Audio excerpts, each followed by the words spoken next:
Hello.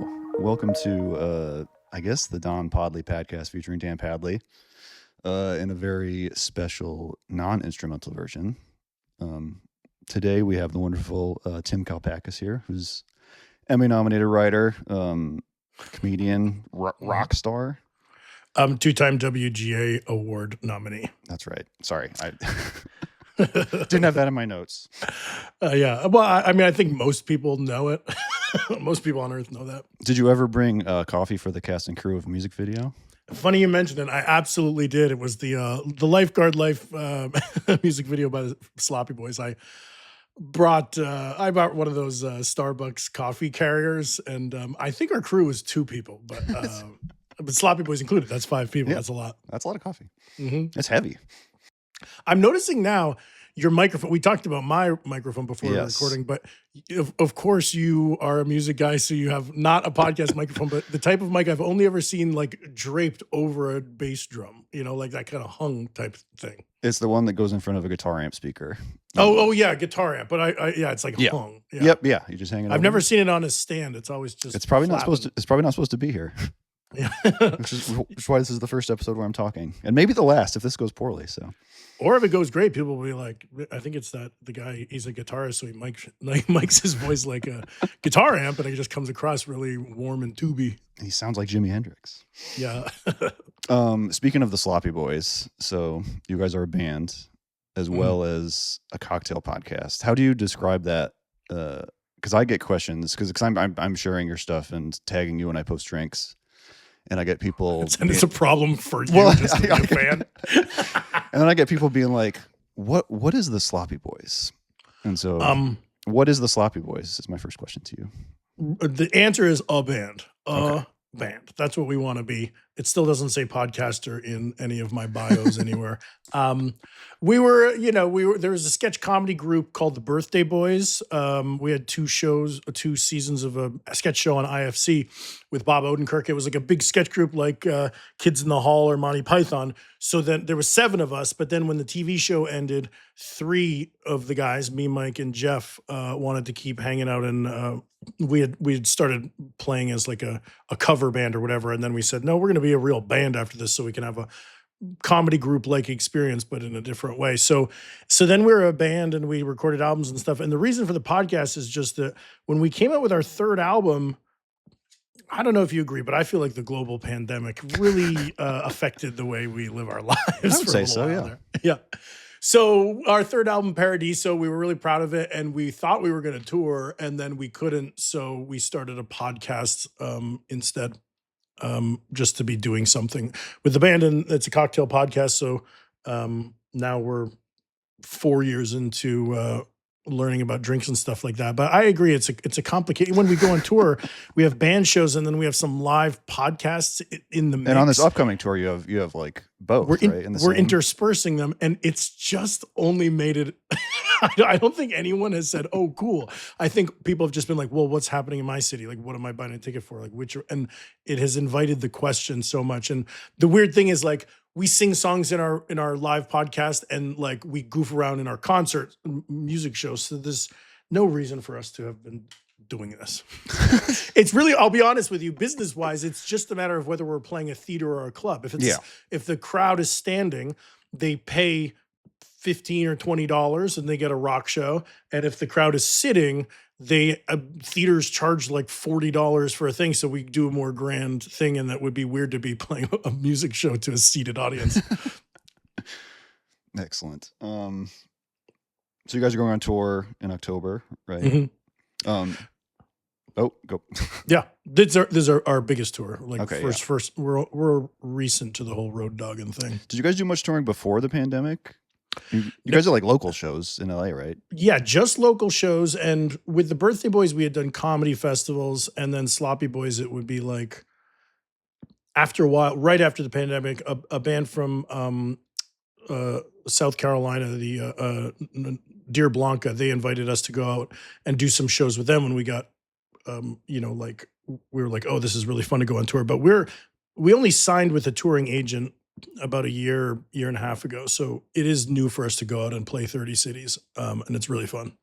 Having done it a few times now. Do you guys like fall into like a touring like routine or anything like that, or is it always kind of figuring out how to do it again when you start again? I think that we had to go through the same. We are now, but I don't know how you feel when you're playing on the road. But it's like we went through the same arc that you would.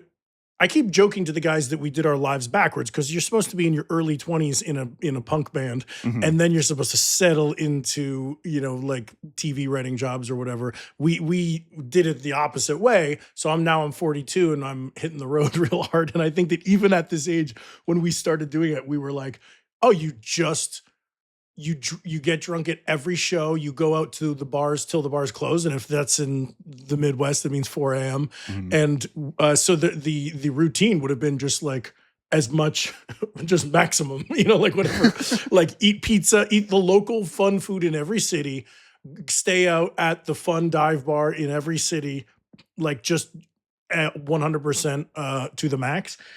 So I think that was. I am blessed that I can do that. I don't know that my bandmates can. And actually, I was talking to Steve, the guitar player from Pup, and he gave me some good advice. He was like, I don't even think he came up with this, but it's something Pup talks about. It's like there's sleep, food, and like fun food and alcohol. And he was like, you can be irresponsible, like have fun with like 2 of those, but don't fuck around with the other one. So it's like if you want to eat fast food and get drunk, you have to make sure you get 8 hours of sleep.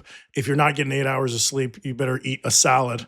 Like you can't just do all 3 and have all 3 be fun. So I've said like I've been maximizing the sleep. That was my choice. I just was out on the road just for like 3 days this weekend in beautiful Western Iowa, Northwest Iowa. And it was a rock band. Now, would that be part of the Quad Cities? No, the Quad Cities are Eastern Iowa. That's like on the border of Iowa and Illinois. Can you name the Quad Cities? Davenport. You were going to play there, and then that's why I know it. Mike got a job. Yeah, Mike started writing for the Tonight Show. No, that's the only one I know. But what are the other ones? We have Davenport and Bettendorf on the Iowa side, and then on the Illinois side is Moline and Rock Island. Damn, is there a Quad City style pizza? I feel like somebody showed me something at one point. I know it was a sillier. There's like Happy Joe's started there. It's a chain, like an Iowa chain. Maybe has gone farther, but I know they're known for like their sauerkraut and Canadian bacon pizza. I don't think that's like a Quad Cities thing. It's pretty good. That's fun. I had some in Milwaukee. I had some like Wisconsin pizza that had like, I believe it had some like white cheddar on it and like cheese curds, was maybe. Yeah, it was fantastic. No, I haven't dipped into. It's possible I've only been in Iowa just to be on the interstate. I don't know if I've had any fun in Iowa. Sad. Yeah, it's not that sad. Wait, but there's a fun place. Cedar Rapids is not there. Grand Rapids. Grand Rapids is in Michigan. What the fuck am I doing? But so I was in Northwest Iowa, and there was a point where I had pizza 3 or 4 meals in a row, and it was like, and speaking of the salad, it's like I've done plenty of like salad resets. Yes. It's so weird with the pizza because it's just it's almost, they make it not fair because it's like the easiest and fun, and then when you're on the road, it's like there's like regional reasons. Like I don't need to eat New York style pizza, but I just keep coming across all these different types of pizza everywhere I go. Do you who were you touring with this time? This was an artist named David Zolo, who's like an Iowa legend. And I was subbing in because his guitarist was booked for something else. What's that look like as far as like rehearsal? Is it just like learn the songs and meet me on the road, or do you guys? He sent me a list, and I kind of knew him when we started, and then the bassist and I drove over together, and so we listened through, and he kind of and on the bandstand he was giving me keys and giving me some cues here and there. But by the third show, it was a-okay. Have you heard stories of how Chuck Berry used to tour by himself? Yeah, just with like pickup bands. Yeah. Yeah, and just be like the venue. It's like on his rider, like provide a band for me. and that because he wanted to just his songs are pretty easy, and that yeah, he was it didn't like in that movie Cadillac Records. I feel like there. I don't know if this is true, but it would show him just like sleeping in his car, eating bologna sandwiches in his car because he wanted to like keep as much money as he can. But have you heard the E Street Band story? Mm-mm. He was Chuck Berry's on tour at this point. It's late Chuck Berry, like early 70s, and every town he pulls into, the venue just provides him with a backing band, and he just assumes they know the songs and stuff. So in Asbury Park, New Jersey, that band was Bruce Springsteen and the E Street Band, and they were obviously huge fans, and they were like, "Oh my God, we're gonna meet Chuck Berry. This is amazing!" And he said, like, no sound check.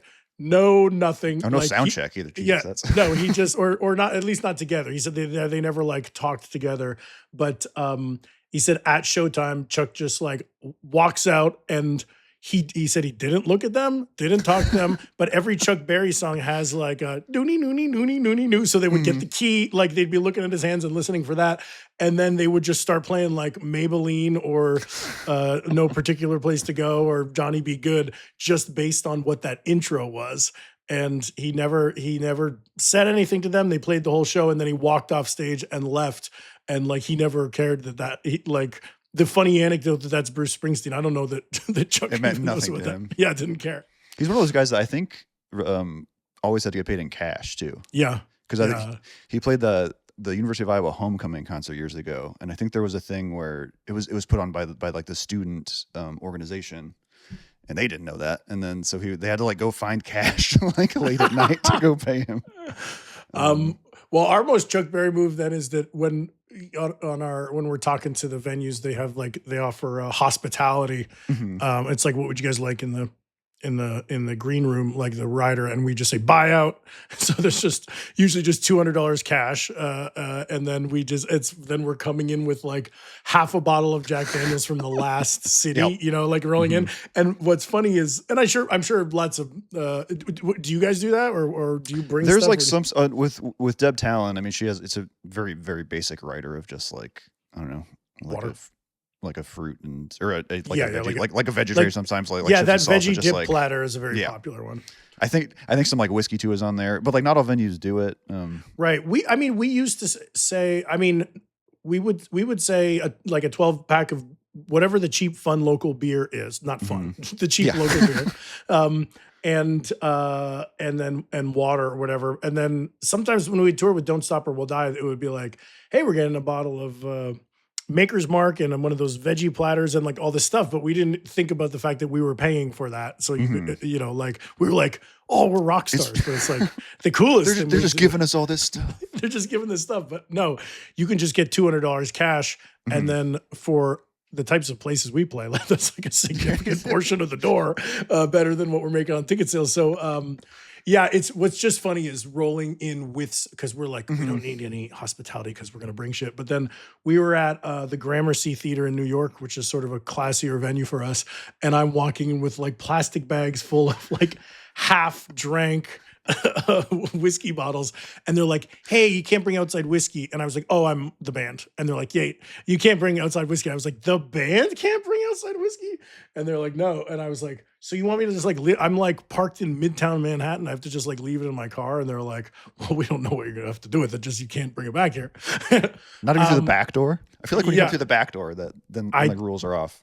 I did smuggle it. I ended up smuggling. I'm not gonna go, then I think they gave us some meager drink tickets, but it wasn't not enough for us to be cross-eyed. I think the Gramercy will be fine.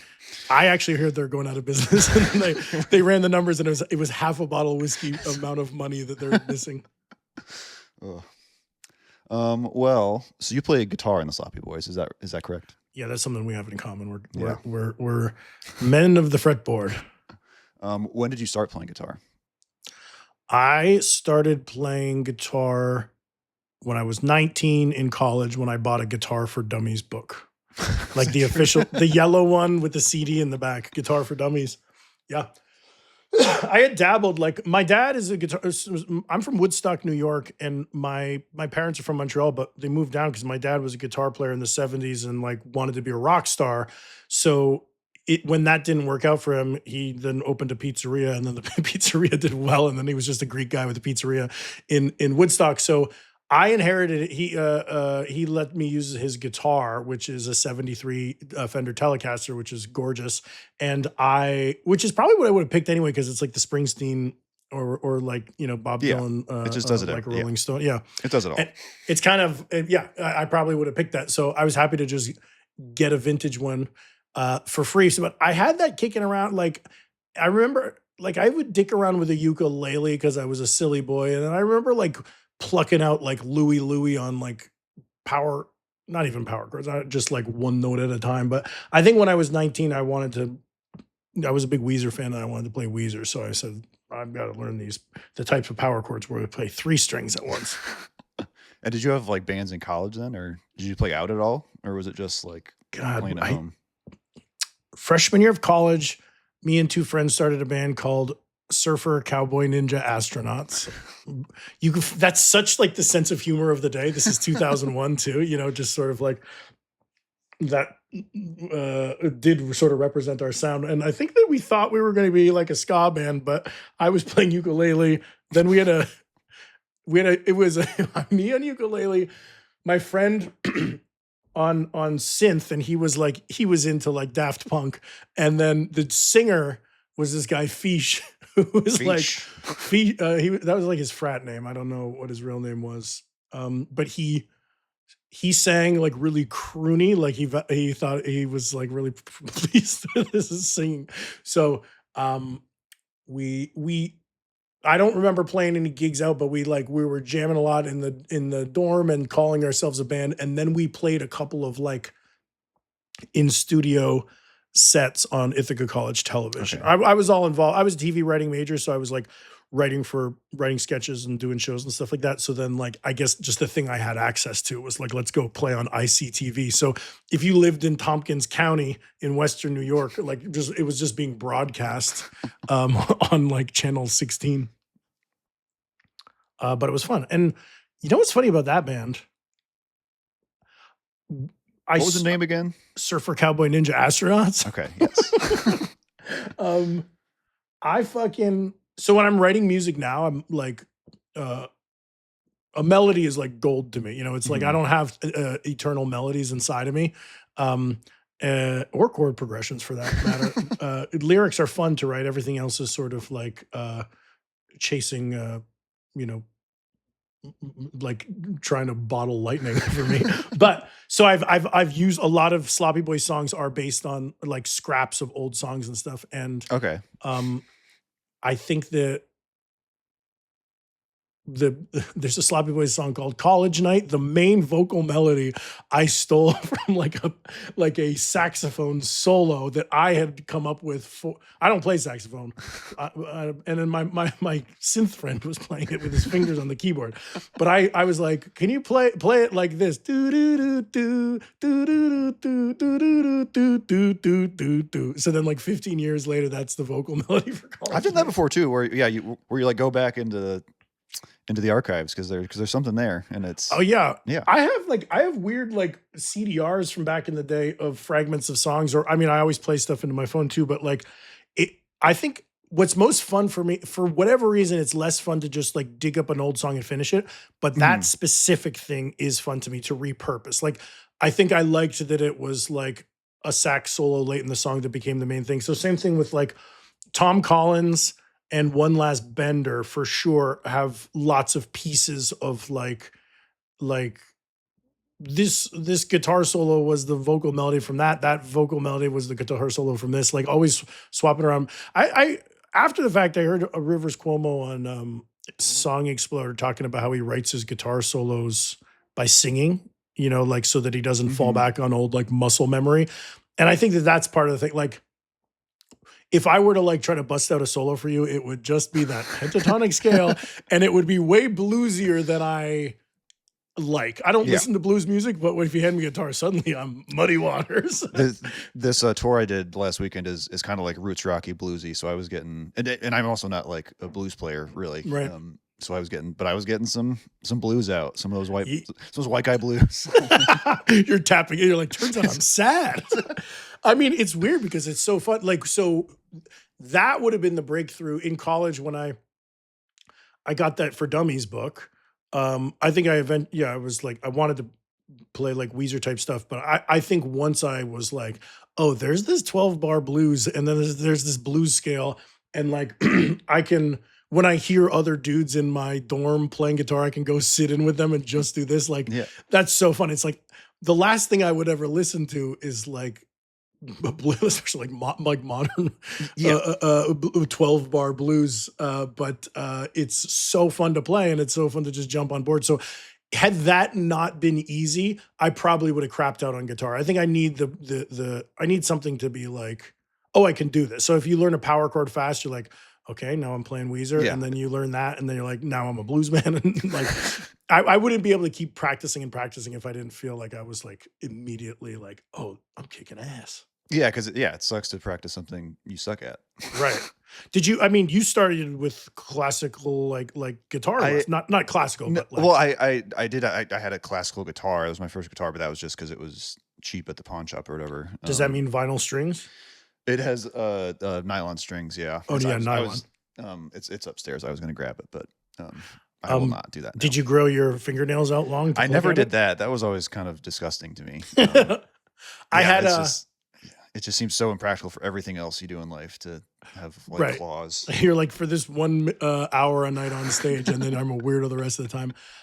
In Ithaca College, I took a lot of elective classes that were like, they had a department called music for non-music majors, and that was so fun because it was like you didn't have to be able to read music, but it was just like music class.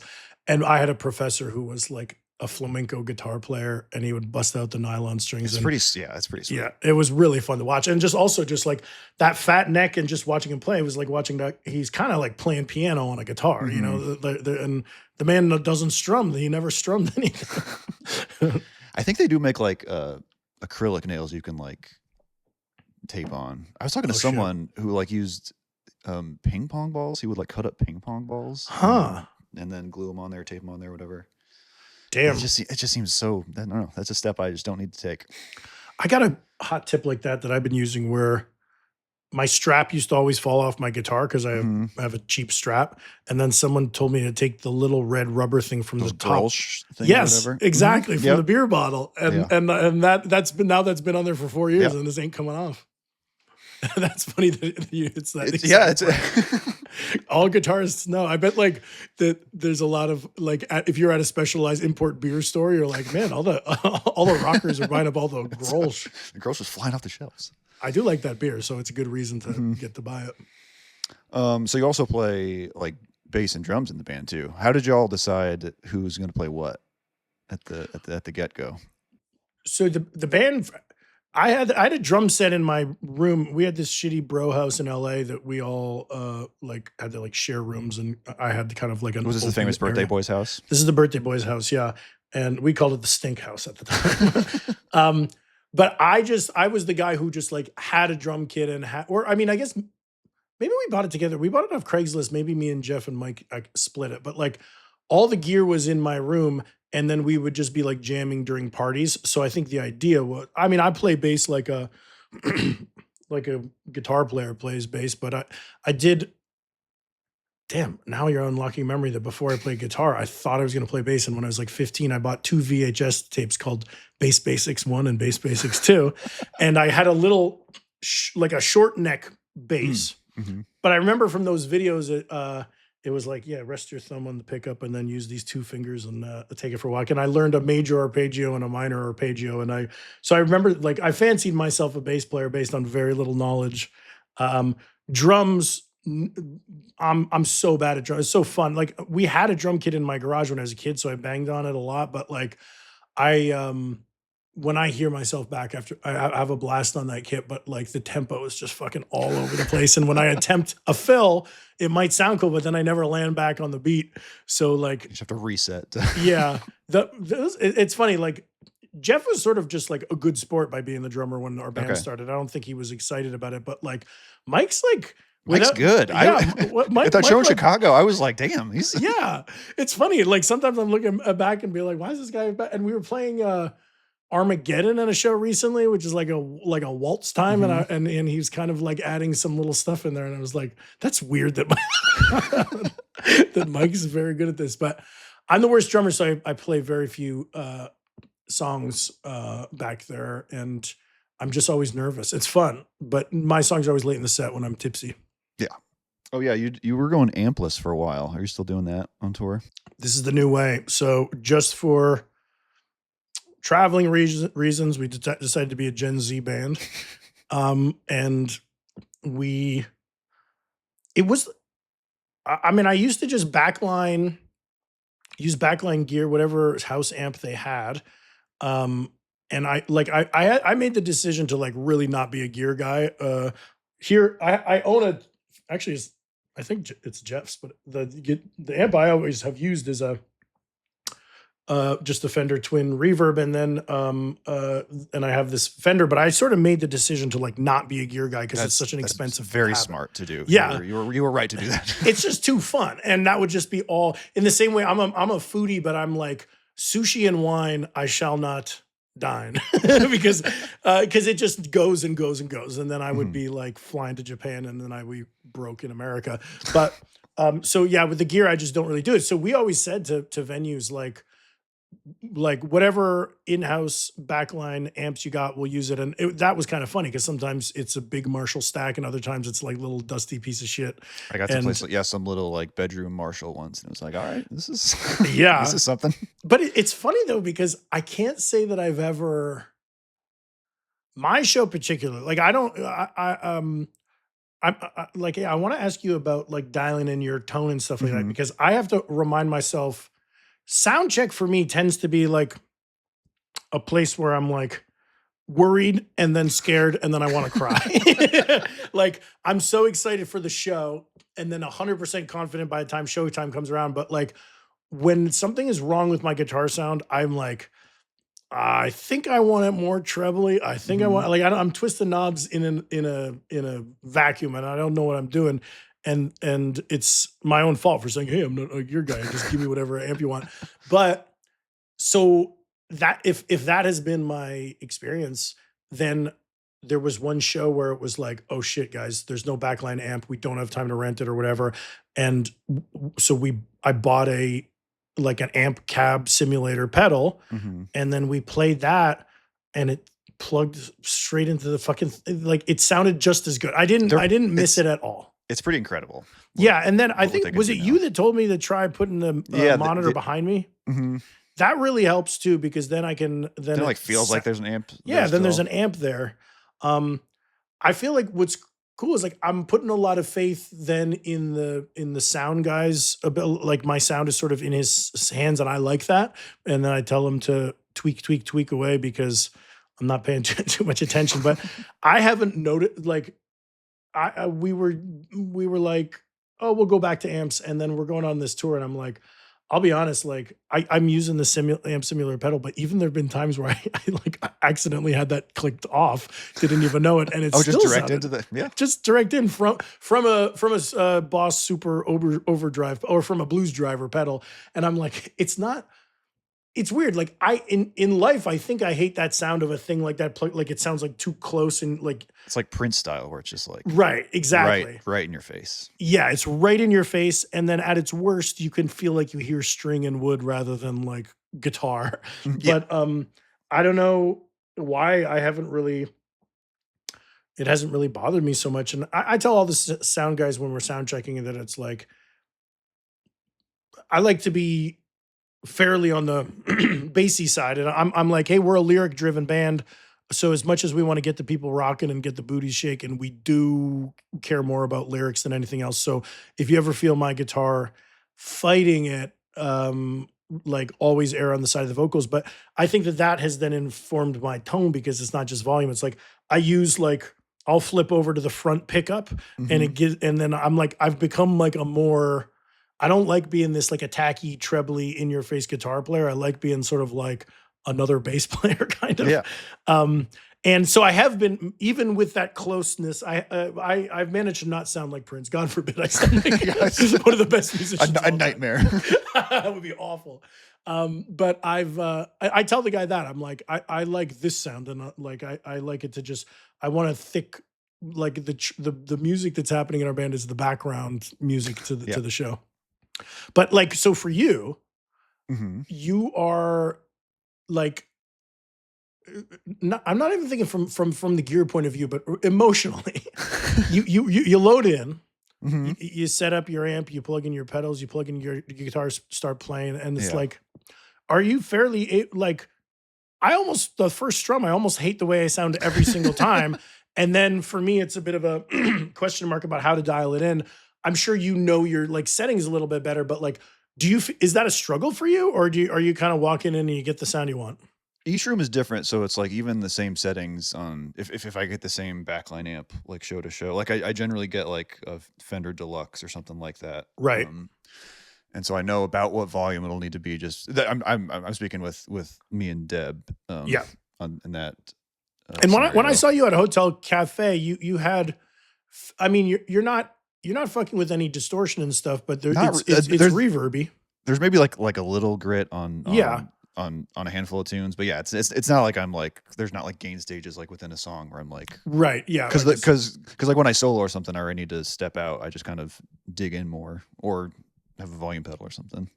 It's kind of funny how the dig in more thing, like it's a weird thing about guitars that like you would think like I'm gonna do a Pete Townsend wail on all 6 strings, or I'm gonna like pluck one string. It's the 6 strings aren't always louder. Like it's kind of a funny thing that like sometimes I'll play a solo just in the clean setting and it's just as loud as like the chords were, and I'm like, I don't know how these magnets and these pickups work. I don't know how the coils of my humbucker is working, but it's a funny thing. But so I like the dig in more, like as much as I can do with my hands rather than stepping on pedals. I try to do that. And I have a pretty light touch too, so I tend to turn up maybe a little bit more than others might, and then so it gives me that like dynamic range where I'm like during verses where I'm underneath lyrics or whatever, I can sit there, and then in those little step out moments, I can just kind of play a little more. Are there ever times where like between the two of you where she's like, "Hey, back off a little bit," or you were too loud tonight, or you felt you stepped on? It's been pretty rare. I mean, there's times I think about it because I'm just neurotic about that. Or I'll like during sound check, I'll play or whatever, get stuff dialed in, and then we'll play a bit, and then I'm like, is stage volume okay? And 99 times out of 100, she's always like, yep, it's fine. She doesn't really get any in her monitor. She'll just get it from the stage sound. So, oh really? And I mean, and that's the nice thing with like just the two of us too. It makes it just that much simpler, and no drums or anything. So it's.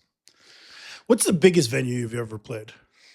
I did a festival with a band years ago, which was, I don't know, several thousands. Wow. Did you have in-ear monitors? No, the only in-ears I've done, we did a full band release show with Deb here in Iowa City back in May, and we did in-ears for that, which was my first time doing that. But even then, I did one in, one out because I still like having the stage sound. Yeah, I mean, I don't even wear earplugs because I try to, and then it's like I think I need to find the right earplugs because they cut too much. And then it's just like, I'm just like underwater right now. I just don't really like that feeling. I feel it really separate. And it's funny, Mike and Jeff both use them. First, they were just jamming those spongy orange ones in their ears. Now they have fancy ones. I mean, are they like, okay, yeah. They're not like molded or whatever to their No, not canals. At all. But they just, they disappear into the ear, and it's better. It's not just a futon. There's something going on there. It's like loops. What's that? I have these ones called loops, where it's just like these little rings. Yeah. And they're pretty good.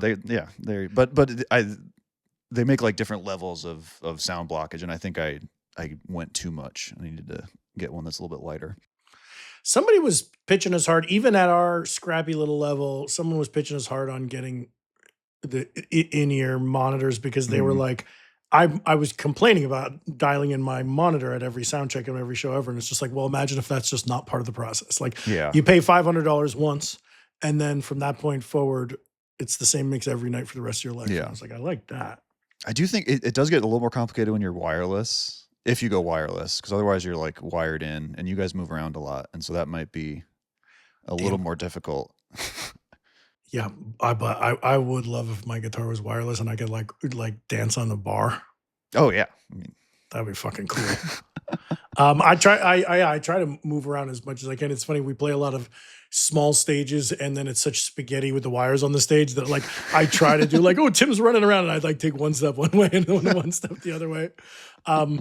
But yeah, no, it's just funny. It's like guitar, the whole it's really like a night of a show with my band. I'm like, I'm maybe only like 10% of the night to me is about my guitar playing and not even about my singing either. But I'm just like, I'm so aware of the room and what if everyone is having a good time, and just like looking around, and my bandmates, are they having fun, and like what is this night like, especially now that we're touring, we're playing a lot of shows. Like all I really care about is like, I mean, I want to put on a good show, but I want the night to feel distinct. You know what I mean? Like in some way. And so I'm so much more, I'm just thinking about being present. And then like, I have to just let myself be like, the guitar just is going to be what it is. and it's, you know, sometimes I hear Instagram videos after the fact and it sounds like shit. Other times it sounds great. And I'm like, damn, I wish I would have known on that great night. I would have gotten a little more flashy. Has there been like one show or something where you like, where it felt good from the jump? Because you said every sound check is awful, right? Yeah, we played there have been a couple. I feel like weirdly I was in it was like an odd show, but we played a show in San Diego recently at Soda Bar where I just plugged in and I was like, yep. And I was like, that's great. I'm gonna act like I'm a chill guy and leave the stage. Very rare that happens, but I think that it's my paranoia. I think 9 times out of 10 it's just me thinking that the guitar is like, yeah. I mean, that's like anything, I think, where you're like, it sounds awful to you, but yeah, to 99% of the audience, it's just like, oh, that's a guitar. Right, exactly. And they're not, and really the only thing you could do wrong is be too loud. You know? Yes, yeah. That's the mortal sin of a guitar player, is just to be annoyingly loud. But I wish we had more clean guitar songs, because when I get to do like some of the like Santa Ana Winds or something where I do get to play with a little, put the reverb on and play slowly, I'm like, oh, this is a nice night for these people. Like it's not, but when we're playing loud, there's something about being a loud band that's just so weird, because it sounds great on the album or not us, but just like any loud band you ever heard. But it is just weird on the night, like even with real concerts, even with my favorite artists, sometimes I get there and I don't like the way the room sounds.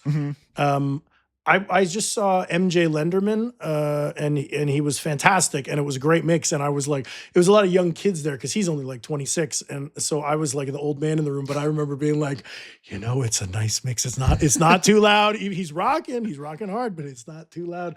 And I never want that to be. I don't like to hurt the ears. You just want it to be full. You can get crunchy with not more volume. It's just, I mean, that's another thing I run into too, is if I have multiple overdrives, getting them to dial in correctly together.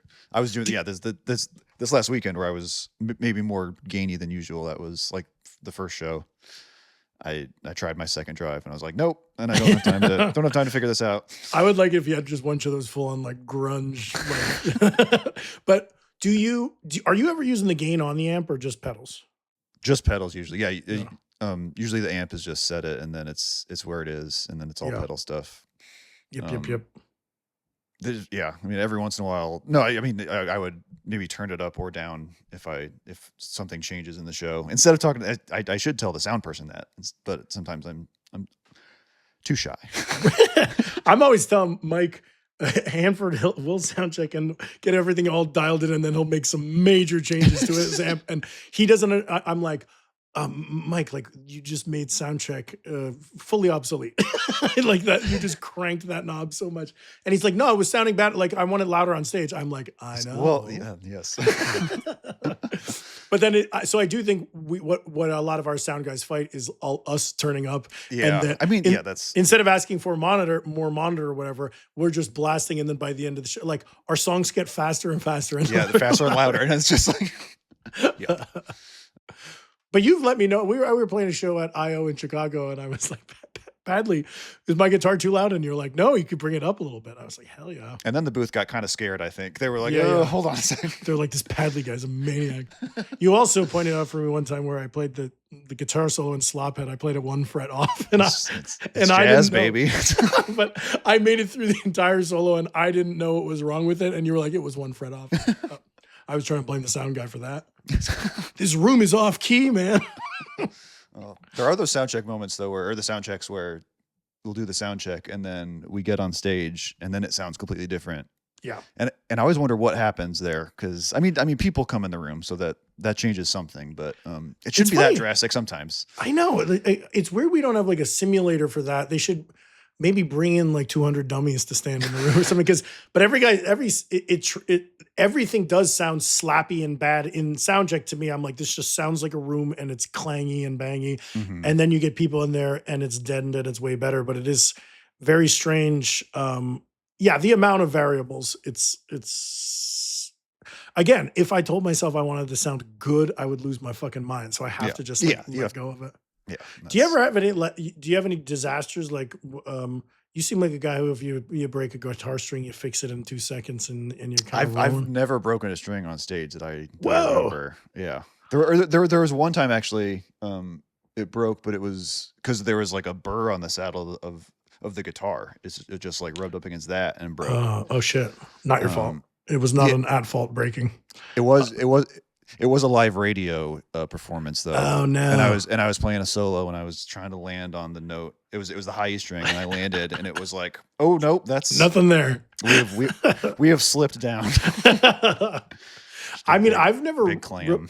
I've broken a lot of strings because I've got big heavy meat hands and I pluck too hard. But I've been lucky enough to just be playing with either Don't Stop or We'll Die or Dear Blanc or something, so I can just grab that guy's guitar. But if there's not an opener that I can, or closer that I can steal a guitar from, I'll just play the rest of the show with the string flopping around because I'm not going to fuck with that. And luckily, normally, like the last, we end our shows with the song Tom Collins where I get too excited and I play too hard. So I do break strings kind of a lot on that song, but it's the last song of the night, so it doesn't really matter. Yeah, if there is like a more rock show that I'll play, I'll bring 2 guitars generally just in case. Or sometimes it's fun to just have 2 guitars anyway. But yeah, I just don't play that hard. That's like right. It's so funny because of that I'm like, yeah, you don't need to, because that as we're saying, like we can turn those knobs up a little bit and you don't have to pluck as hard. But let the amp do the work. I'm a hard plucker. When you've gotten up on stage with the Sloppy Boys a few times to play our song Yuppie Man, which Mike wants to have his hands free so that he can sing. So I take the bass and then you take the guitar. When how many times have we done this? Like 3 or 4, maybe? I think 4. I think. When you've gotten on stage and you've picked up a guitar, like, does it feel comfy right away? You're like, oh, I can hear myself and this feels like normal? Or do you feel like it's like, this is insane and I'm just going to... It's never insane. Well, and also you wear your guitar much lower than I do. Yeah, I go Tom DeLonge style. And I remember the first time doing that, I was like, oh, this is uncomfortable for me. Also, the strap is fully saturated with sweat. I apologize for that. And I the whole remember guitar. because the first time was at the Cactus Club in Milwaukee, where it was like, it was so hot in there. Crazy. And then you handed me the guitar and I put it on. I was like, oh yeah, this is moist. Like, this is a liquid guitar. I always have a towel on stage with me. I need to make a point to give it a wipe down because that shit's nasty. But it is just funny. Like, you know, I've at many house parties and stuff, I've like taken a guitar and jammed with people and you just don't care. But it's a hard thing to do, to have not sound checked or anything and then be like, hey, Dan Padley come to say, then you just step up there and it's just like, whatever it sounds like is what it sounds like. I will say that Reggie's was actually the weirdest one. Well, because that was that huge like Marshall stack you were playing out of. That was such a funny thing. We didn't talk to them about, we forgot to ask about backline till like day of. And then we were like, can we have a whole setup? And they're like, yeah. And I'm sure we probably had to pay like $1,000 out of our cut because they rented us. They rented that shit and it was so fancy. What was weird was I didn't know that show was being like broadcast. No one on did. YouTube. Yeah. On the Discord, people were like, hey, this is on like on YouTube live. I know. We didn't ever even promoted that, but I've seen it on YouTube and there's so many cameras. It could have been a beautiful concert film if we had approached the night that way. I wish I would have like known, and I would have, but like maybe you play slightly different. I'm a play to the back of the room type of a guy because I figure the Mhm. people in the front row, you can blast them out. So I'm kind of always playing the back of the room. But like if I know there's cameras, I would maybe try to dial in for an at-home audience. But I feel like I was just screaming and chugging away that night, and who knows what's what. Well, then there was one tune too where it was Armageddon where Jeff like the guitar was just not coming through at all or something Yeah. like that, and then you guys played it again. I feel like that ended up being his fault, and I forgot what the issue was. Did you like click the tuner or something? Yeah, these guys, both of them, mess around with stuff too much. So I imagine if I were playing guitar the way you do, that I might be making tweaks during the show. But for us, Mhm. we are a punk trio. That's that. That's that. There's no reason, like, step on the pedal when you want to play a solo, turn it off when you don't want to. There's no reason to be like making so many tweaks. But like when Jeff takes my guitar, he's using different pickups and then he's moving the thing around. And I'm like, well, it might sound good to you, but then we sound checked an entirely different way. So if you make too bold of a choice Yeah. with that, it's going to sound shitty. And then Mike, what's a very funny thing with him is like just the knob, the dial on his bass, the volume one. He's like going up and down with that all show. And I'm like, that's the main thing to not fuck with. Like volume is the sound guy's job. And he's like, I wanted it quieter. I wanted it louder. I'm like, I do kind of like compulsively make these like tiny changes, and I think that's again just my neuroses, but I'm sure it's imperceptible to people. Mike but is rolling an inch up and an inch down. just He's don't- all over that fucking thing. But it's so when we do end up trading the instruments around, in addition to the strap, Jeff has to cut the strap in half. But there's also, it's just I'm getting back this weird instrument that's been all fucked with for no reason, in my opinion. yeah, everyone has their own setups. That's very true. You did get mad at me for tuning your guitar at the New Year's show. Yeah. Well, I didn't like that. I thought it was rude, and you're kind of stepping on my voice. And then, the thing I always get mad at you is I've been trying to teach you to play guitar with less pinky work. You use your pinky way too much. And look, my thing is when it comes to pinky, don't fret. Don't worry about it, and also don't fret any. Don't you dare fret. Don't fret. I do. Yeah, I remember it was my uncle. I think that like he's like one of the reasons that I started playing guitar, and he used to teach me when I was first learning. And yeah, I just remember him being like, you should always have your pinky, because like people like hang their pinky off the side of the guitar. Yeah. And he was like, you should always just have it kind of ready to go. And so that's just been in my mind. And then when I studied jazz, and you need your pinky to do a lot Right, of for stuff. sure. Unless you're Django Reinhardt, who had like, I think he just had like 2 fingers that worked because his hand was all burned up. Oh wow, Jerry Garcia is missing a finger on his Oh, yeah. right hand, I believe. Was that his ring finger? or Yeah, I think something? it's my pinky. Just when I was learning shapes when I was 19, I wasn't using it. I was just reaching with my ring finger. So my ring finger got extra muscly, and my pinky is weak. It's really funny when I do try to fret a note with it. It's like it's not calloused, and then it's like pushing the string down. It's like this hurts. It is it's a weird little finger. It's It probably is not weird. supposed to do that. It's also strange as an adult to learn anything new. It just makes me feel I get really irritable. Like, the first like 12 years of your life, you got a soft brain and you're learning coordination and all of it. And like to try to get me to learn, not just learn, but do something different is really hard. And it's so strange. Like literally right now, if I were to like try to like just play a major scale at like, that's one thing that I've taught myself, like my default, I do use the pinky, but Mhm. like it would be clumsy to just go do re mi fa sol la ti do, but use my pinky and be like, you would hear that there's one little soft touch pinky in there. You got to do it all on your pinky. You got to go note by note with Yeah. your pinky. Maybe that's my solo project, is just a pinky Ooh. guy. Or if I'm just tuning the guitar and then I'm just barring chords with just my pinky, just to prove to you that I could use my pinky. You do a whole show just Yeah. the Tim pinky did a whole show. pinky tour and no one was impressed. But Padley was really loving it. He was weeping. Well, I think that's all I can sustain as a podcast host right now. That's good. That's impressive. Yeah. Do you have anything to plug? Yeah, come see the Sloppy Boys on tour. I've got tour dates I could read. Yeah, do it. We I'm start. bummed that I have to miss you guys, because I'm I'm also like on the East Coast when you guys are. We'll probably pass each other on the highway. But Oh shit! Where are you playing? we're New York? playing. We're doing New York, Philly, and we're doing the Mountain Stage show on the NPR thing. Oh, fun. With Craig Finn and his band are playing. Oh, that too. damn, dude. That's Yeah. going to be so fun. And then we're doing. I guess this is my plug section now. Yeah. And then we're doing Burlington and Groton, Massachusetts, and 2 shows in Maine. Portland? Yep, Portland, and then I forget the other. It's a really small town, but we're playing Oxbow Brewing in oh Portland. yeah, me and Deb played there last year. Oh, It was cool. awesome. Yeah, Awesome. That's great.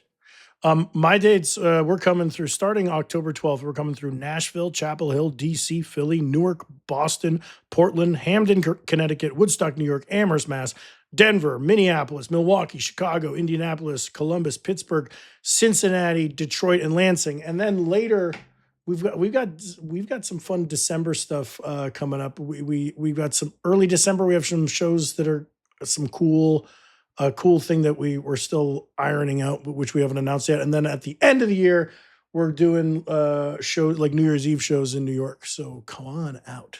Very cool. Yeah, you can listen to the Sloppy Boys wherever you find your podcasts. Yep. On Patreon. all those stuff. Yep. And subscribe to patreon.com/thesloppyboys for the blowout, where you can hear us. I'm about to record an episode where we're going to choose the best starch encased protein. So that's going to be viral for sure. Oh yeah, and you can subscribe to my Patreon if you're listening to this. This one will probably be a free episode to entice people to listen to instrumental guitar music. This is going to blow up huge. It's going to go mega viral. It's like I liked hearing that dumb guy talk for an hour. Now I'm going to listen to some guitar music. Well, I got to listen to your pod. I always love your guitar playing. I love your cover of Santa Ana Winds. I love seeing you play at Hotel Cafe. I'll check out the pod. Yeah, and I'll let you know when I'm back LA way, hopefully sooner than later. How about, let me ask you this in closing. You got any recommendations for me? What are you listening to recently?